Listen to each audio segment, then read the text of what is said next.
Mayong hapon, Mindanao. Ako si Sara Hilomen Velasco. Pipili ka mga lugar sa Upol ug El Salvador sa Misamis Oriental na kasinati og pagbaha ni adtong adlaw Sabado. Samtang usa ka lalaki ang patay human atong bahan og kahoy sa Upol, Misamis Oriental. Ani ang dugang detalye.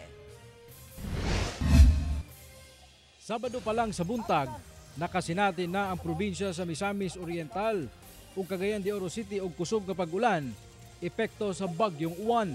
Nagresulta kini sa pagsaka sa tubig baha sa pipila ka mga lugar sa Upol. Sa video nga kuha ni Jaya Lacaba, makita ang kusog nga bulog sa tubig baha sa main road sa usa ka subdivision sa barangay Malanang sa Upol. Pipila ka mga balay ang nasudlan sa tubig baha. Traumasab ang naangkon sa pamilyang Saludes human nga halos tagadughan na ang level sa tubig baha. Nagikan ang baha dito, gipadulong din so walay rilisanan din diretso dito kay ang parel nga ay nakaparel nga kuan basin. So dili diretso mo release, mo diretso ra gid siya ka taas dayon.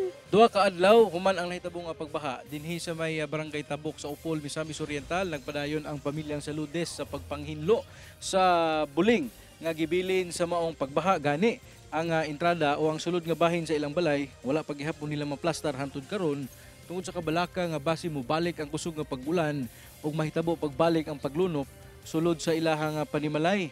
Ilang tinguha karon nga unta maplastar sa Upol LGU ang drainage canal diha sa bagong gihimo nga diversion road aron nga dili na masubli pa ang ingon ani nga insidente. Samtang usa ka lalaki ang patay, human matud pa natumbahan og punuan sa kahoy ang ilang balay sa barangay Limonda, Upol adlong Domingo tungod sa kusog nga hangin. Ang insidente na ito po around 2 p.m. but it was being reported at 5:30 p.m. na considering sa kalayo po sa lugar.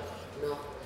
And this is 130 kilometers actually ang distansya from Upol MPS. Samtang sa El Salvador City sa Misamis Oriental, gihikling sab ang 206 ka mga pamilya human misaka ang tubig baha sa barangay Mulugan ug barangay Amoros.